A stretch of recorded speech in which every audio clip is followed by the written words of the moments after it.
আসসালামু আলাইকুম সুপ্রিয় এইচএসসি শিক্ষার্থীবৃন্দ, আশা করি তোমরা সবাই ভালো আছো। সবাইকে অ্যানি টিউটোরিয়াল এডুকেশনে স্বাগতম। সবার এখন গ্রুপ ভিত্তিক পরীক্ষা শুরু হয়ে গেছে। আজকে আমি পদার্থ বিজ্ঞানের দ্বিতীয় পত্রের সাজেশন নিয়ে এসেছি।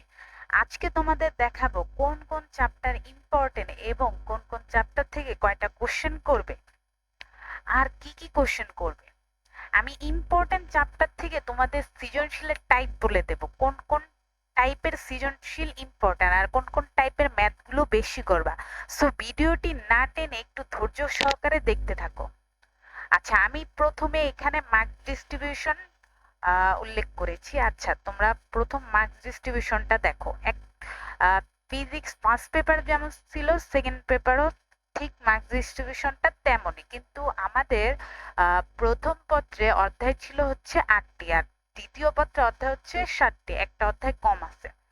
তো 7টি অধ্যায় থেকে আমাদের কোশ্চেন করবে কয়টা? 8টা। আর আমাদের উত্তর দিতে হবে হচ্ছে 5টি। তাহলে নম্বর কত এখানে?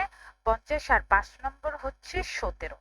এবার দেখো নৈর্ব্যক্তিক। নৈর্ব্যক্তিক থাকবে মোট 25টি আর নম্বর হচ্ছে 25 আর 5 নম্বর হচ্ছে 8। আর ব্যবহারিক, ব্যবহারিকও হচ্ছে তোমাদের নম্বর 25 আর 5 নম্বর হচ্ছে তোমার 5 নম্বর হচ্ছে তোমার 8।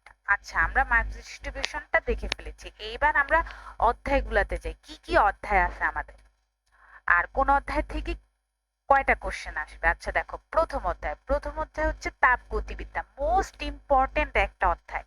এই অধ্যায় থেকে তোমাদের আসতে পারে কয়টা সৃজনশীল? একটা অথবা দুইটা, মানে এটা মোস্ট ইম্পর্টেন্ট একটা চ্যাপ্টার। আচ্ছা, দ্বিতীয় অধ্যায় কি আছে? স্থির তড়িৎ, এখান থেকে আসতে পারে একটা সৃজনশীল। তৃতীয় অধ্যায় আছে চলতড়িৎ, এটাও একটা মোস্ট ইম্পর্টেন্ট চ্যাপ্টার, এখান থেকে তোমাদের দুইটা আসতে পারে সিকিউ। তারপর হচ্ছে তোমাদের সপ্তম অধ্যায় কি আছে? ভৌত আলোক বিজ্ঞান, এখান থেকেও আসতে পারে একটা। আর তারপর হচ্ছে 8 নাম্বার অধ্যায় আছে আধুনিক পদার্থ বিজ্ঞানের সূচনা, এটা হচ্ছে আংশিক, এখান থেকে আসতে পারে একটা। আর নবম অধ্যায় এখানে আছে পরমাণুর মডেল এবং নিউক্লিয়ার পদার্থ বিজ্ঞান, এখান থেকে আসতে পারে একটা। আর দশম অধ্যায় আছে সেমিকন্ডাক্টর ও ইলেকট্রনিক, এখান থেকে তোমাদের হচ্ছে একটা আসতেও পারে আবার নাও আসতে পারে। তাহলে টোটাল চ্যাপ্টার আমাদের কয়টা? 7টা। এখন তুমি কোন কোন চ্যাপ্টার বেশি করে পড়বা, তাইলে তুমি এখানে বুঝতে অলরেডি পারতেছো যে কোন কোন চ্যাপ্টার বেশি পড়বা। দেখো, ফার্স্ট অধ্যায় কি? তাপগতিবিদ্যা, এটা যেহেতু মোস্ট ইম্পর্টেন্ট চ্যাপ্টার আর এটা থেকে যেহেতু কোশ্চেন করতেই পারে, তাই জন্য তুমি কি এই প্রথম অধ্যায়টা মিস দিবা না, এই প্রথম অধ্যায় পড়বা। আর এই প্রথম অধ্যায়ের যত খুঁটিনাটি বিষয় আছে এগুলো সব পড়বা, যাতে তুমি দুইটা সৃজনশীল আসলে তুমি যাতে বাদ না দাও, দুইটা সৃজনশীলই যাতে দিতে পারো। তাহলে এই চ্যাপ্টারে তুমি কোনো কিছু বাদ দিবা না, সবগুলা পড়বা। এই চ্যাপ্টারে আমি নিচে দেখাবো কোন কোন টাইপের সৃজনশীল আসবে আর কোন কোন টাইপের গুলা পড়বা। আচ্ছা আসি, তারপরে স্থির তড়িৎ থেকেও একটা আসতে পারে, তাই স্থির তড়িৎ আর চলতড়িৎ যেহেতু কাছাকাছি, তাহলে স্থির তড়িৎ বাদ দিও না, একটা সৃজনশীলের জন্য পড়ো। আচ্ছা, চলতড়িৎ, আর চলতড়িৎ থেকে একটাও আসতে পারে, দুইটাও আসতে পারে। আগে আমি বলি, তাহলে তুমি কোনটা আগে পড়বা? তুমি হচ্ছে 50 প্রথম অধ্যায়টা আর এখান থেকে হচ্ছে তৃতীয় অধ্যায় থেকে এই দুইটা অধ্যায় তুমি পড়বাই। এই দুইটা অধ্যায় কি তুমি পড়বাই। তারপরে দেখো, তারপরে আর কোন কোন অধ্যায় পড়বা।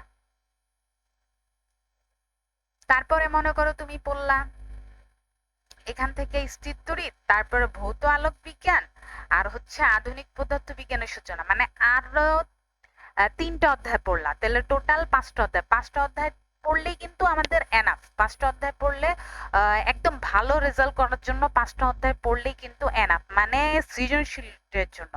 এমসিকিউর জন্য কিন্তু তোমার এই 7টা অধ্যায়ই পড়তে হবে, এটার কোনো কিন্তু ওয়ে নাই। এমসিকিউর জন্য তুমি প্রত্যেকটা অধ্যায় পড়বা, কিন্তু সৃজনশীলের জন্য যেই অধ্যায়গুলো তুমি একদম ভালো পারো সেই অধ্যায়গুলো পড়বা। ভালোর মধ্যে তোমার আহ দ্বিতীয় ভালোর মধ্যে তোমার প্রথম অধ্যায় আর তৃতীয় অধ্যায় কিন্তু রাখতেই হবে, তুমি এটা পারো আর না পারো, এটা মানে তোমার পড়তেই হবে।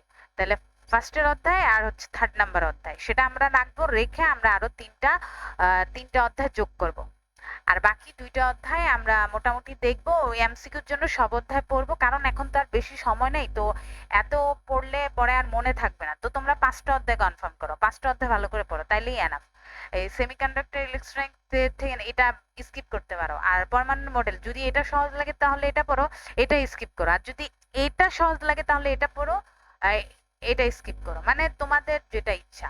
আচ্ছা আমি এখন দেখাই হচ্ছে, আমি যে বলছিলাম তাপগতিবিদ্যা অনেক ইম্পর্টেন্ট, এই ইম্পর্টেন্ট চ্যাপ্টারে কোন কোন ক্যাটাগরির ম্যাথ আসতে পারে আমি তোমাদের আজকে দেখাবো।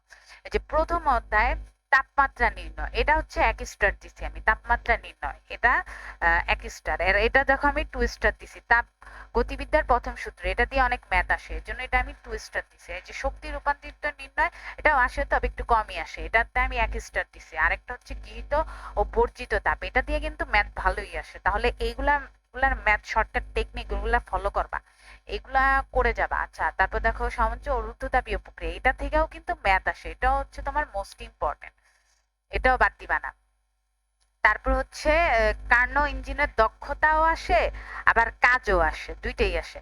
দক্ষতাও আসতে পারে, কাজও আসতে পারে, এই দুইটাই কিন্তু মোস্ট ইম্পর্টেন্ট। আর এন্ট্রপিও কিন্তু মোস্ট ইম্পর্টেন্ট। আর এখান থেকে যেমন তোমাদের ম্যাথ ইম্পর্টেন্ট, এখান থেকে তোমাদের এমসিকিউ ইম্পর্টেন্ট। ম্যাথ যদি করতে হয় মানে এমসিকিউ তে এইগুলা ম্যাথই দিয়ে দিতে পারে। তাই জন্য তুমি এটার যেমন হচ্ছে সৃজনশীল করলেও তোমার কিন্তু এটার থেকে এমসিকিউ কমন পড়ে যেতে পারে। তাই এই টাইপের যত ম্যাথ আছে এই টাইপের ম্যাথ গুলা ভালো করে করবা, এই টাইপের ম্যাথ গুলো একটাও বাদ দিবা না।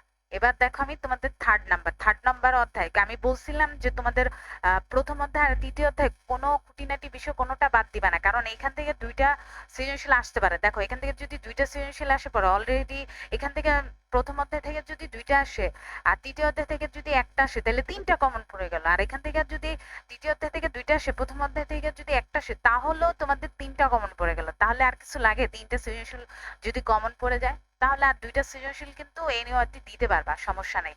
আচ্ছা দেখো তারপর এখান থেকে কি কি ইম্পর্টেন্ট, এখান থেকে তড়িৎ প্রবাহ, তারণ বেগ আর হচ্ছে রোধ নির্ণয়, এটা আমি 1 স্টার দিচ্ছি। এটা অনেক সময় আসে অনেক সময় আসে না, তবে আমি যতগুলা দিছি এগুলো সবগুলোই করবা, মানে 1 স্টার হোক আর 2 স্টার হোক, আমি জাস্ট তোমাদের আইডেন্টিফাই করতেছি, কিন্তু তুমি সবগুলোই করবা। আর দেখো কোষের সমবায় নির্ণয়, এটাও মোস্ট ইম্পর্টেন্ট, এটাও আসে। বর্তনী থেকে তুল্য রোধ, এটাও কিন্তু মোস্ট ইম্পর্টেন্ট, এটাও আসে। বর্তনী থেকে মূল প্রবাহ বিভব পার্থক্য নিয়ে, এটাও মোস্ট ইম্পর্টেন্ট। আমি যেগুলো হচ্ছে ইম্পর্টেন্ট গুলো সেগুলোই দিছি। রোধের মধ্যে দিয়ে প্রবাহিত তড়িৎ প্রবাহ, রোধের প্রান্তদ্বয় বিভব পার্থক্য নির্ণয়, এই টাইপের ম্যাথ গুলা বাদ দিবা না। আর কেউ যদি চাও যে এই টাইপের কোন কোন ম্যাথ গুলা করবো তাহলে আমাকে কমেন্টের মাধ্যমে জানিও, আমি তোমাদের সেটারও সাজেশন দিয়ে দিব, সমস্যা নেই।